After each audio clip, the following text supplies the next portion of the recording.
Hello guys, welcome to Abhinav classes. My name is Abhimanyu Kumar. I am faculty in physics.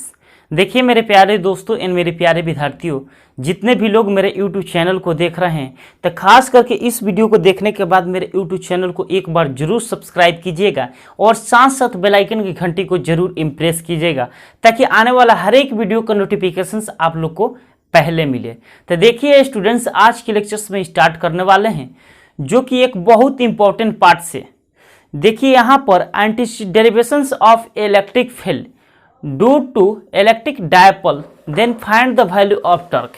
यानी एक समान विद्युत क्षेत्र के अंदर किसी विद्युत द्विध्रुव पर लगने वाला बल जुग्म आघूर्ण का मान क्या होता है, यानी लगने वाला टॉर्क का मान क्या होता है, जो ये आज के लेक्चर्स में हम डिस्कस करने वाले हैं। यह बोर्ड एग्जाम तथा कॉम्पिटिटिव एग्जाम के व्यू से यह एक बहुत इंपॉर्टेंट कंसेप्ट है।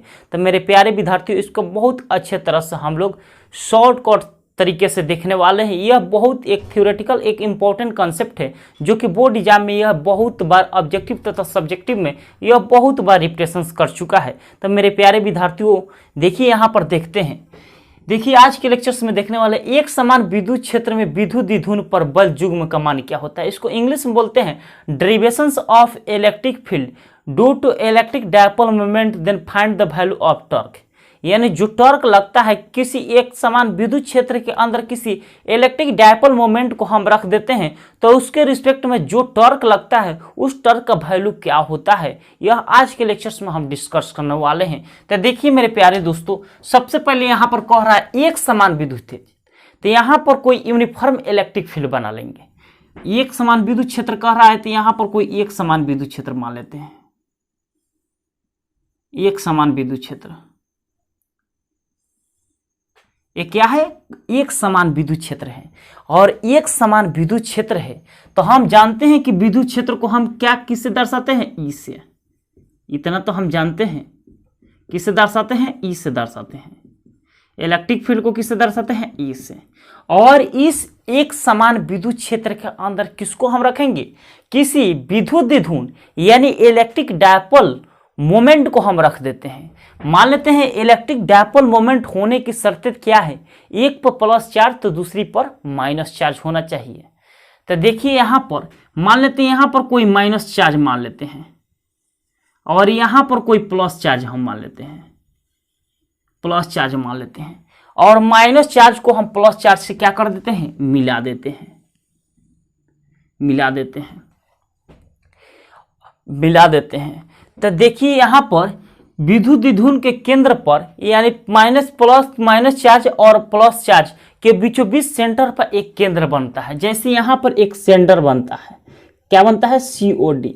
COD का मतलब क्या होता है? सेंटर ऑफ डायपोल, यानी सेंटर ऑफ डायपोल। यानी किसी भी विद्युत द्विध्रुव का जो केंद्र होता है उसी केंद्र को हम सेंटर ऑफ डायपोल यानी विद्युत द्विध्रुव के केंद्र के नाम से जानते हैं और इसको इंग्लिश में सेंटर ऑफ डायपोल के नाम से जानते हैं। और देखिए इस पॉइंट को हम मान लेते हैं A मानेंगे, इसको हम मान लेते हैं O मानते हैं और इसको हम मान लेते हैं B मान लेते हैं। अब देखिए A से लेके O तक का डिस्टेंस हमको पता नहीं है, तो A से O तक का डिस्टेंस निकालने के लिए पता नहीं है तो हम मान लेते हैं A से लेके O तक का डिस्टेंस मान लेते हैं L। कुछ नहीं पता है तो क्या मानते हैं? A मानेंगे, नहीं तो B मानेंगे, नहीं तो L मानेंगे, नहीं तो P मानते हैं। इसी तरह मान लेते हैं। और O से B तक का भी डिस्टेंस पता नहीं है तो यहाँ पर भी मान लेते हैं L। और देखिए मेरे प्यारे दोस्तों एंड मेरे प्यारे विद्यार्थियों, हम जानते हैं कि इलेक्ट्रिक डायपोल मोमेंट का डायरेक्शन किधर से किधर होता है? Negative charge to positive charge. यानी जो इलेक्ट्रिक डायपोल मोमेंट होता है यानी विद्युत द्विध्रुव होता है उसका डायरेक्शन किधर से किधर होता है? Negative charge to positive charge. Negative charge इधर है और पॉजिटिव चार्ज इधर है, तो डायरेक्शन किधर से किधर होगा? ये नेगेटिव चार्ज इधर है तो पॉजिटिव चार्ज इधर, तो डायरेक्शन किधर की तरफ होगा? पॉजिटिव चार्ज की तरफ होगा। यानी आपका डायरेक्शन जो होगा इधर की तरफ होगा, इधर की तरफ होगा। और देखिए यहाँ पर पूछेगा कि टोटल डिस्टेंस क्या हो जाएगा, यानी टोटल डिस्टेंस। और L दोनों को हम जोड़ देते हैं तो क्या निकल जाएगा? आपका टोटल डिस्टेंस निकल जाएगा। तो L को जोड़ेंगे तो डिस्टेंस क्या आ जाएगा? 2L। क्या आ जाएगा? Distance 2L। इतना तो हम जान चुके। और देखिए यहाँ पर प्लस Q चार्ज को नीचे लाते हैं, मिला देते हैं और यहाँ पर एंगल कितना बनता है? 90 डिग्री। क्या बनता है? 90 डिग्री। और यहाँ पर तो हम जान चुके। और एक इंपॉर्टेंट कंसेप्ट को जानिए। हम जानते हैं कि इलेक्ट्रिक डायपोल मोमेंट का डायरेक्शन किधर से किधर, negative charge to positive charge, यानी नेगेटिव चार्ज इधर है तो डायरेक्शन किधर की तरफ होगा, इधर की तरफ होगा। और इधर की तरफ आवेश क्या है, क्यू है। और यहाँ पर टोटल डिस्टेंस कितना है, 2l। और Q इंटू 2l किसके बराबर होता है, P के बराबर होता है, यानी इलेक्ट्रिक डायपोल मोमेंट के क्या होता है, बराबर होता है। अब यहाँ तक तो हम सीख गए। अब देखिए यहाँ पर प्लस Q चार्ज पर एक फोर्स क्रिएट होता है। क्या क्रिएट होता है, एक फोर्स क्रिएट होता है, यानी इस पर एक फोर्स लगता है, यानी F। और देखिए यहाँ पर फोर्स लगता है इस Q चार्ज पे, तो यहाँ पर क्या है आपका, यहाँ पर Q है और यहाँ पर इलेक्ट्रिक फील्ड है, तो F बराबर क्या हो जाएगा, QE। F बराबर क्या हो जाएगा, QE। और सेम उसी कॉन्सेप्ट को यहाँ पर भी यूज करेंगे। तो देखिए यहाँ पर यूज करेंगे तो देखिए यहाँ पर भी एक फोर्स लगेगा F, और यहाँ पर इलेक्ट्रिक फील्ड क्या है, E, और यहाँ पर चार्ज क्या है, Q। तो F बराबर माइनस QE। इतना तो हम जान गए। और यहाँ पर इसको प्रैक्टिकल लाइफ में हम टर्क का उपयोग कहाँ पर करते हैं मेरे प्यारे दोस्तों, यहाँ पर थोड़ा बहुत हम समझ लेते हैं। जैसे हम किसी दरवाजा को हम देखते हैं, मान लेते हैं कोई दरवाजा है, जैसे हम इस तरह करते हैं तो दरवाजा क्या हो जाता है, क्लोज हो जाता है। इस तरह करते हैं तो दरवाजा क्या हो जाता है, ओपन हो जाता है। इसका मतलब क्या है, दरवाजा आपका एक एक्सिस के अलोंग रोटेट करता है। जब रोटेट करने में जो फोर्स क्रिएट होता है, और उसी फोर्स को हम टर्क के नाम से जानते हैं। जो आपका एक एक्सिस पर जो फोर्स लगता है वह हमेशा सतह के परपेंडिकुलर लगता है। कोई डुअर को हम लोग देखते हैं तो क्या होता है, डुअर इस तरह करते हैं तो क्या हो जाता है, क्लोज हो जाता है। इस तरह जैसे ही करते हैं तो क्या हो जाता है, ओपन हो जाता है। इसका मतलब है कि आपका जो दरवाजा है किसी एंगल के अलोंग क्या करता है, रोटेट करता है। जो किसी एंगल के अलोंग रोटेट करता है तो उसके माध्यम से जो टॉर्क लगता है, उसी टॉर्क को हम बल युग्म आघूर्ण के नाम से जानते हैं। अब यहाँ तक तो हम सीख गए। अब देखिए यहाँ पर क्या लिखेंगे, कुछ यहाँ पर परिभाषा बना के लिखते हैं। माना कि कोई एक समान विद्युत क्षेत्र है, ये क्या है, कोई एक समान विद्युत क्षेत्र है, और इस एक समान विद्युत क्षेत्र में किसी द्विध्रुव को हम रख देते हैं। ये क्या है, माइनस और प्लस Q चार्ज क्या है, किसी द्विध्रुव है, यानी इलेक्ट्रिक डायपोल है। ये किसी द्विध्रुव को हम रख देते हैं तो उस पर लगने वाला बल युग्म का मान क्या होगा। अब देखिए यहाँ पर, यहाँ से लेके यहाँ तक मान लेते हैं, इसको भी हम मान लेते हैं AB, और यहाँ पर C मान लेते हैं। क्या मान लेते हैं, C मान लेते हैं। अब देखिए यहाँ पर C तो मान लिए, और देखिए यहाँ पर B से और C तक का डिस्टेंस नहीं दिया है, तो यहाँ पर कुछ नहीं तो हम D मान सकते हैं, D आराम से मान सकते हैं। और यहाँ पर एक कॉन्सेप्ट को हम यूज करेंगे। अब देखिए यहाँ पर त्रिकोणमितीय रेशियो में हम जानते हैं कि आप लोग मैथ पढ़े होंगे। त्रिकोणमितीय रेशियो में अब यहाँ पर लंब दिया है और कर्ण दिया है। किस में रहता है, लंब कर्ण साइन में रहता है कि कस में रहता है कि टेन में रहता है, आप लोग बताइए। देखिए यहाँ पर हम जानते हैं कि साइन थीटा बराबर क्या होता है, लंब बटा कर्ण P बटा H, जो कि आपका लंब दिया है और कर्ण दिया है, यानी लंब और कर्ण दिया है। इसका मतलब ये रेशियो किस में दिया है, साइन में दिया है। तो देखिए यहाँ पर साइन थीटा बराबर हम लोग क्या जानते हैं, लंब बटा कर्ण यानी P बटा H। और देखिए यहाँ पर P का वैल्यू कितना है D, और यहाँ पर H का वैल्यू कितना है 2L। तो यहाँ पर क्या लिख देंगे, 2L, इतना लिख देंगे। अब देखिए यहाँ पर साइन थीटा बराबर यहाँ पर D बटा 2L, और यहाँ पर कुछ नहीं तो क्या मानते हैं, 1। अब देखिए यहाँ पर क्रॉस मल्टीप्लिकेशन करेंगे, D में 1 से गुणा करते हैं तो क्या हो जाएगा, D बराबर 2L sine theta, 2L sine theta. इतना तो हम जान गए, यानी आपका डिस्टेंस निकाल लिए। जो लंबवत डिस्टेंस होगा आपका क्या हो जाएगा, 2L साइन थीटा, यानी जो लंबवत डिस्टेंस होगा क्या हो जाएगा, 2L साइन थीटा। इतना हो जाएगा। अब देखिए यहाँ पर, अब कुछ यहाँ पर परिभाषा बनाकर लिखेंगे। माना कि कोई एक समान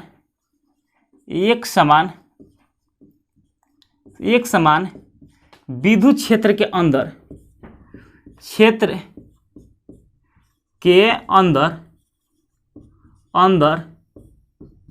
किसी विद्युत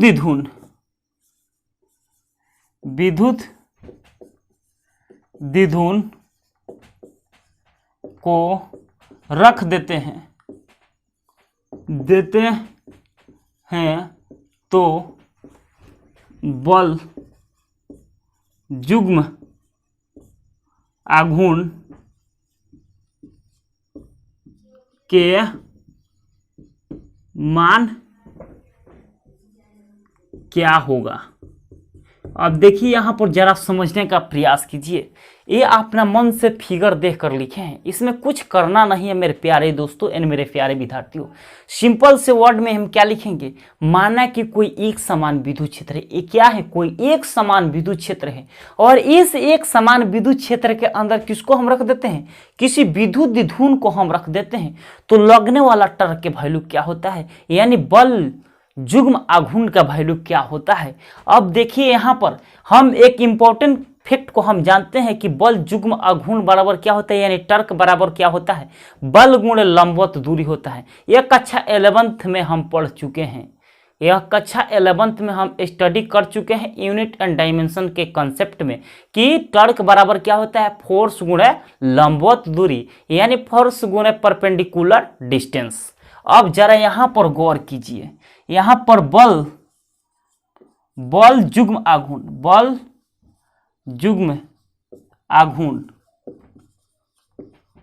बराबर यहाँ पर क्या होता है, बल गुणे लंबवत दूरी, बल गुणे लंबवत दूरी। अब देखिए यहाँ पर बल युग्म आघूर्ण को टाउ टर्क भी बोलते हैं, टर्क। अब यहाँ पर बल को हम किससे सूचित करते हैं, एफ से, और यहाँ पर डिस्टेंस को किससे, डी से। हम जानते हैं कि यहाँ पर लंबवत दूरी क्या है, डी है, तो यहाँ पर क्या लिखेंगे, डी। और यहाँ पर बल कितना लग रहा है, एफ, तो यहाँ पर क्या लिखेंगे, एफ।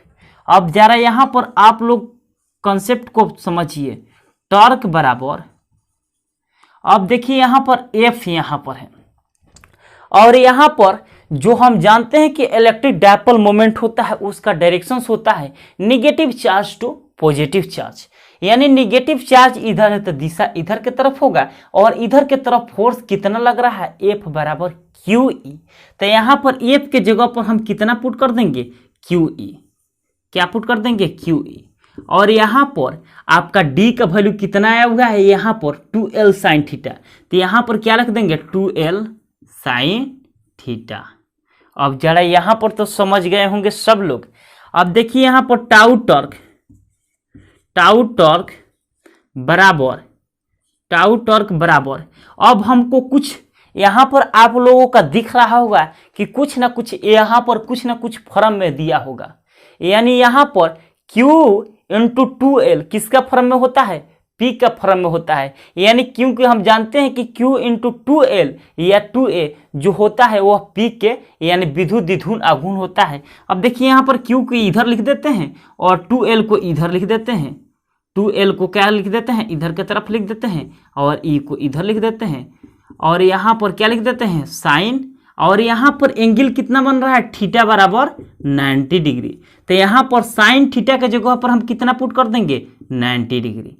तो देखिए यहाँ पर Q इंटू 2L, यहाँ पर देखिए Q इंटू 2L किसके बराबर होता है, P के बराबर होता है, और Q इंटू 2L के जगह पर हम क्या पुट कर सकते हैं, P पुट कर देंगे, यहाँ पर P पुट कर देंगे और यहाँ पर E, और देखिए यहाँ पर साइन 90 का वैल्यू क्या होता है, 1 के बराबर होता है। अब गुणा करेंगे तो क्या हो जाएगा, टाउ टर्क बराबर क्या हो जाएगा, P क्रॉस E।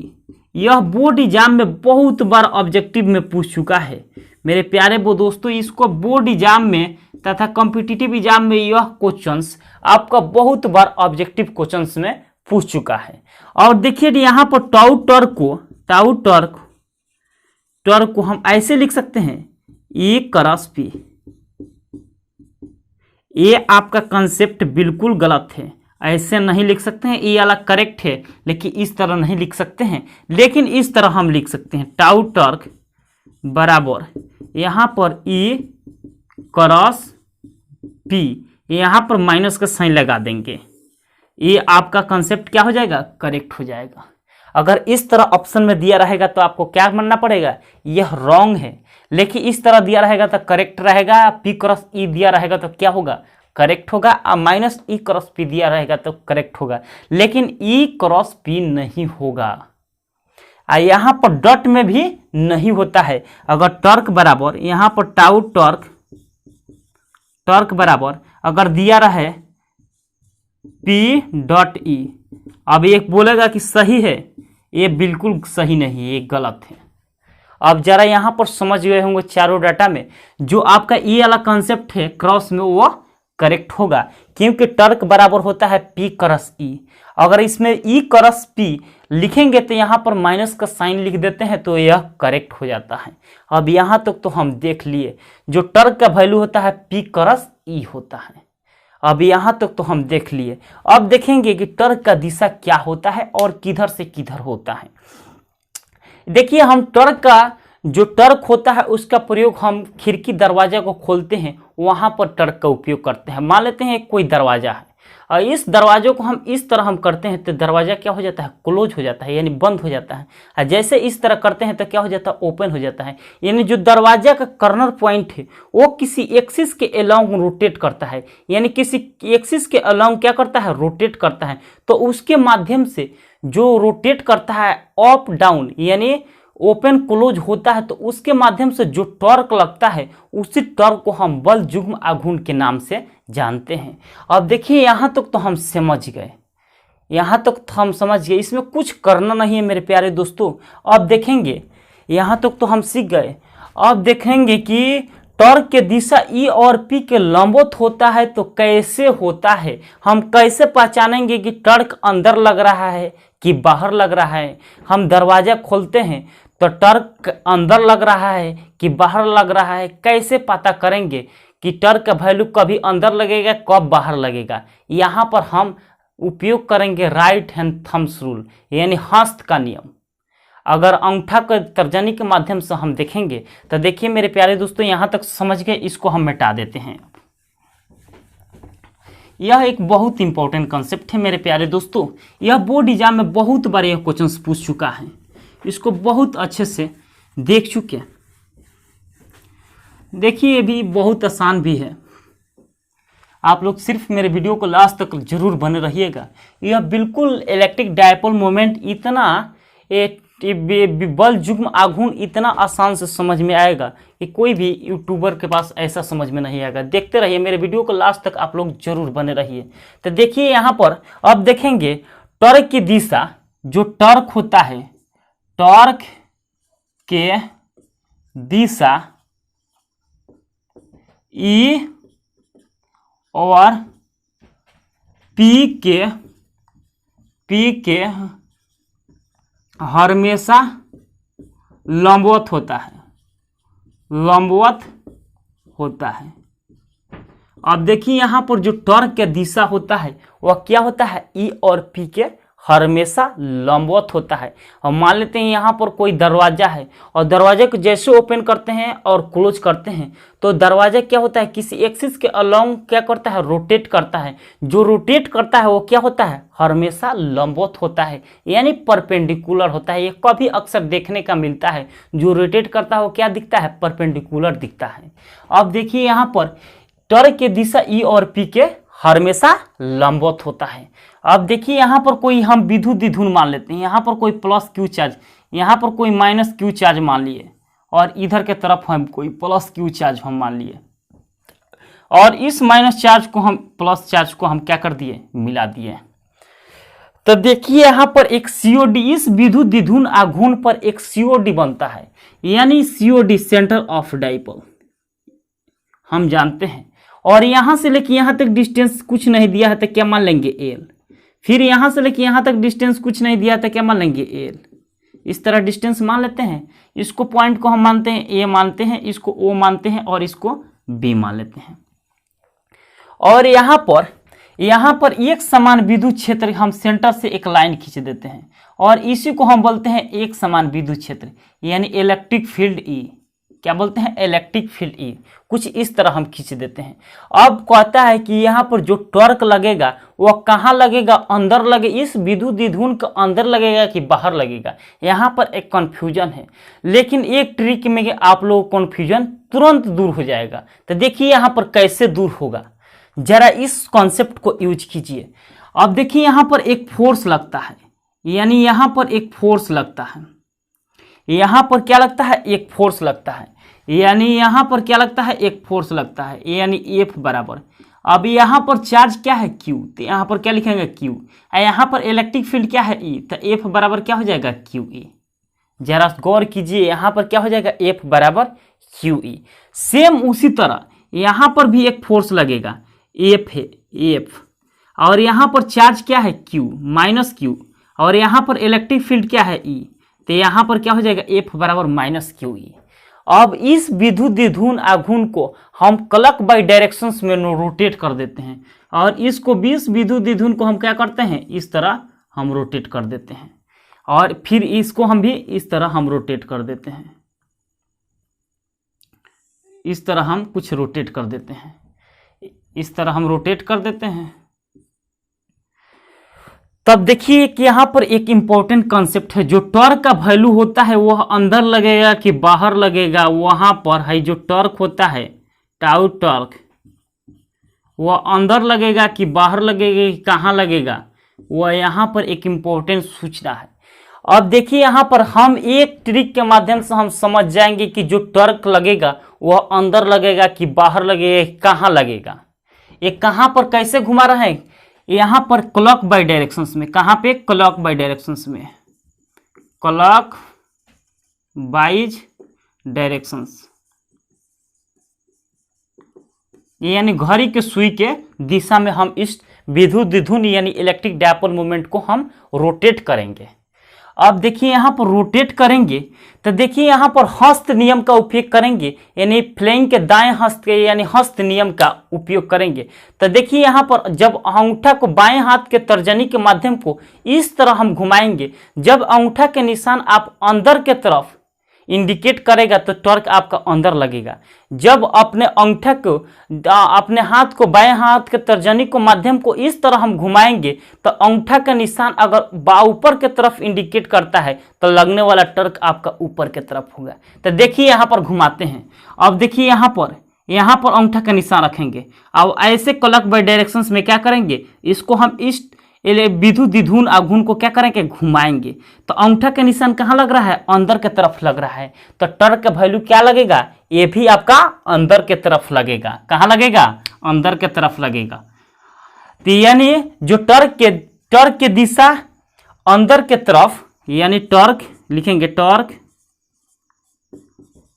के दिशा अंदर के तरफ, वो अंदर के तरफ ई और पी के लंबवत होता है।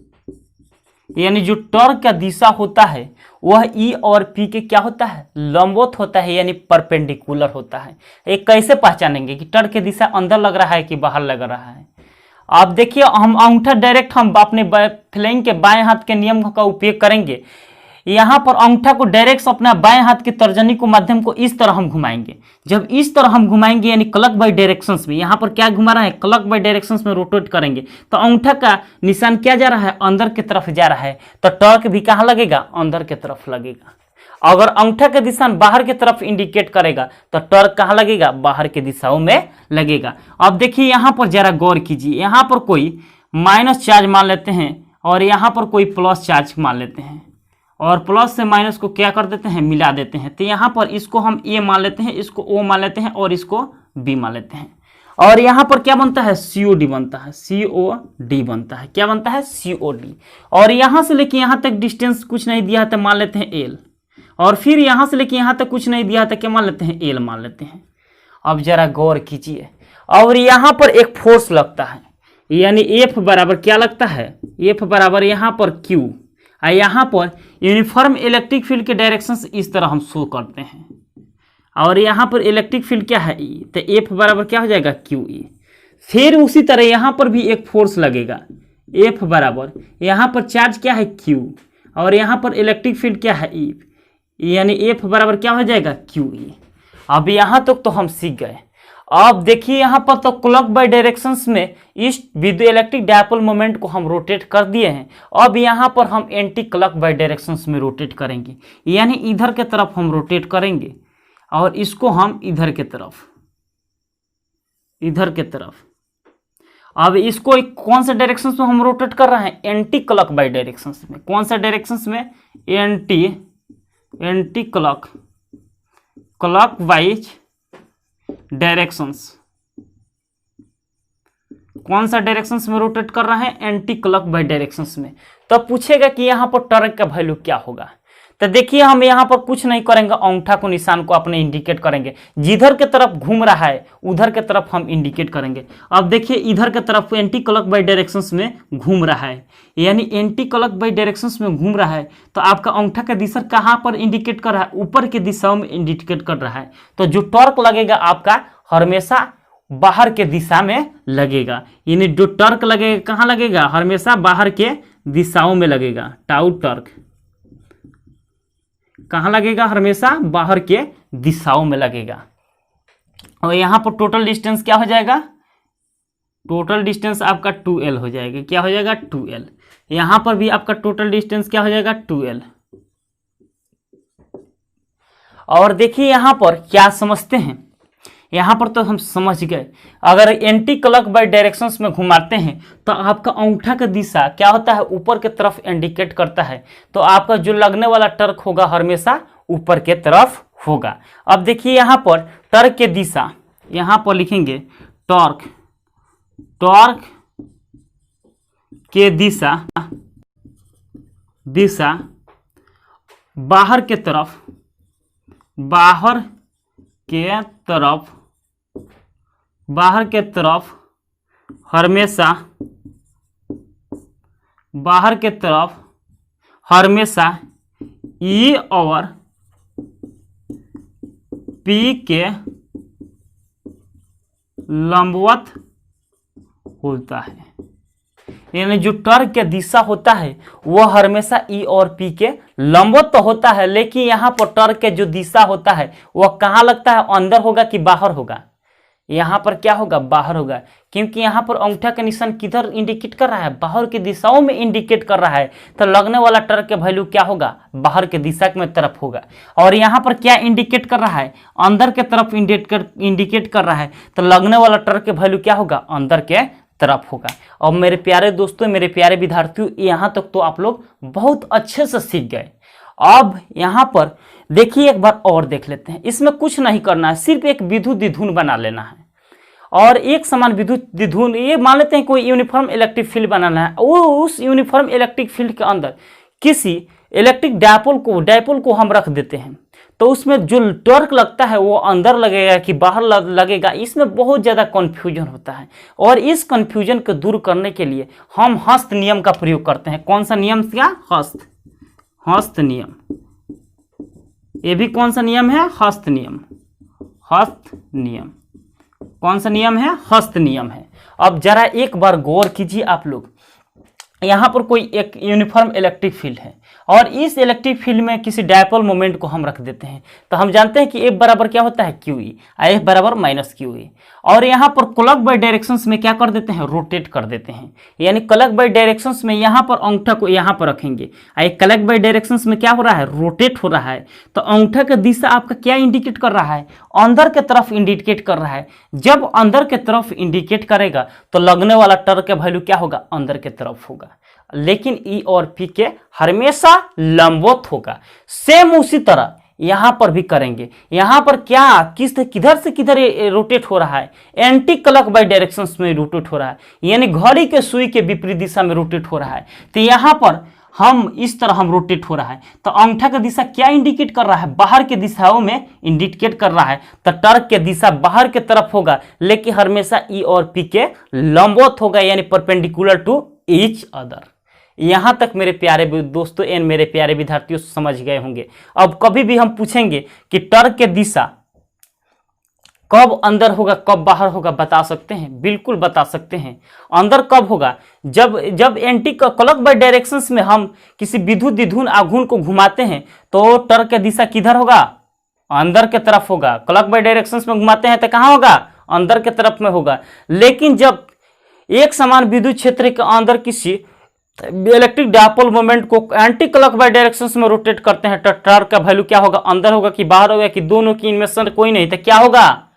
बाहर की दिशाओं में होगा। कैसे होगा? यह हस्त नियम से होगा। अपने बाएं हाथ के तर्जनी के माध्यम से जिधर एंटी क्लॉकवाइज डायरेक्शंस में कह रहा है तो एंटी क्लॉकवाइज डायरेक्शंस में रोटेट करेंगे, और क्लॉकवाइज डायरेक्शंस में कह रहा है तो क्लॉकवाइज डायरेक्शंस में रोटेट करेंगे। अगर अंगूठा का निशान आपका बाहर की तरफ इंडिकेट करता है तो लगने वाला टर्क बाहर होगा। अगर अंगूठा का निशान अंदर की तरफ इंडिकेट करता है तो लगने वाला टर्क आपका अंदर की तरफ होगा। लेकिन इलेक्ट्रिक फील्ड और इलेक्ट्रिक डायपोल मोमेंट हमेशा लंबवत होगा।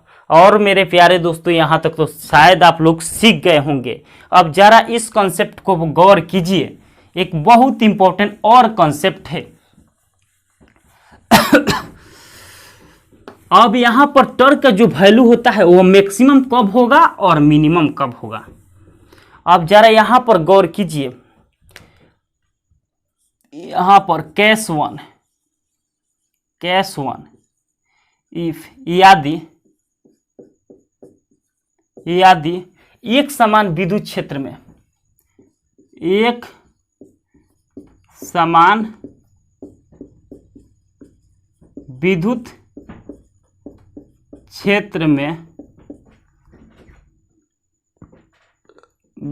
यदि एक समान विद्युत क्षेत्र में थीटा बराबर 0 तथा थीटा 2 बराबर थीटा 180 डिग्री, यहाँ पर 180 डिग्री ले लेते हैं, यानी 180 डिग्री है तो नेट बल होगा। नेट बल के मान क्या होगा? अब देखिए यहाँ पर एक समान विद्युत क्षेत्र, इस तरह हम कोई एक समान विद्युत क्षेत्र हम बना लेते हैं और यहाँ पर माइनस क्यू चार्ज मान लेते हैं, यहाँ पर प्लस क्यू चार्ज मान लेते हैं, और इलेक्ट्रिक डायपोल मोमेंट के direction negative charge to positive charge होता है। तो यहाँ पर F बराबर कितने, यहाँ पर भी एक फोर्स लगता है। F बराबर क्या होता है? QE माइनस QE, और यहाँ पर F बराबर एक फोर्स लगता है। F बराबर क्या होता है? QE। अब यहाँ पर F1 मान लेते हैं और इसको F2 मान लेते हैं। तो F1 F2 का वैल्यू दिया है तो F नेट नहीं निकल जाएगा। F नेट बराबर F1 प्लस F2। अब देखिए यहाँ पर F1 का वैल्यू कितना है? यहाँ पर F1 का वैल्यू क्या है? QE, तो यहाँ पर लिखेंगे QE, और यहाँ पर F2 का वैल्यू कितना है? माइनस QE, तो यहाँ पर क्या हो जाएगा? माइनस QE, और घटाएंगे तो क्या हो जाएगा? वैल्यू 0 के बराबर होता है। यानी F नेट का वैल्यू क्या हो जाएगा? 0 के बराबर होगा। तो यानी जो टॉर्क का मिनिमम वैल्यू क्या होगा? टॉर्क का मिनिमम वैल्यू क्या होगा? टॉर्क का मिनिमम वैल्यू, यानी जो टॉर्क होगा उसका मिनिमम वैल्यू क्या होगा? 0 के बराबर होता है। यानी टाउ टॉर्क बराबर 0, यानी 0 के बराबर होगा। यह बोर्ड एग्जाम में बहुत बार पूछ चुका है। मिनिमम वैल्यू क्या होगा? 0 के बराबर होगा। तो मैक्सिमम क्या होगा? मिनिमम तो हम जान गए, तो मैक्सिमम क्या होगा? अब यहाँ पर तो केस 2 पढ़ेंगे। मिनिमम तो जान गए। मिनिमम वैल्यू क्या होता है? टॉर्क का 0 के बराबर होता है। अब देखिए यहाँ पर केस 2 में जानते हैं कि यानी मिनिमम तो जान गए और मैक्सिमम क्या होगा। तो यहाँ पर लिखेंगे यदि किसी एक समान विद्युत क्षेत्र में एक समान विद्युत क्षेत्र में किसी विद्युत क्षेत्र में बल युग्म विद्युत विद्युत द्विध्रुव के लंबवत रख देते हैं तो बल युग्म आघूर्ण। अब जरा गौर कीजिए, यदि कोई एक समान विद्युत क्षेत्र में किसी विद्युत द्विध्रुव को रख देते हैं तो लगने वाला टर्क यानी विद्युत द्विध्रुव आघूर्ण के मान क्या होगा। अब यहाँ पर एक समान विद्युत क्षेत्र कह रहा है, यानी एक समान विद्युत क्षेत्र कह रहा है, तो यानी एक समान विद्युत क्षेत्र का हम फोटो बना लेंगे इस तरह। इसको बोलते हैं यूनिफॉर्म इलेक्ट्रिक फील्ड। और इस यूनिफॉर्म इलेक्ट्रिक फील्ड के अंदर किसी विद्युत द्विध्रुव को कैसे रखते हैं, लंबवत रख देते हैं। तो यानी विद्युत द्विध्रुव होने का कंडीशन क्या है, एक माइनस चार्ज, तो एक पर क्या होगा, प्लस चार्ज। प्लस चार्ज इतना तो हम जान चुके हैं। और इधर के तरफ एक फोर्स लगता है, इधर के तरफ एक फोर्स लगता है F बराबर QE, और इधर के तरफ भी एक फोर्स लगता है F बराबर क्या लगता है, माइनस QE। क्या लगता है, माइनस Q। और प्लस से माइनस के क्या कर देते हैं, मिला देते हैं।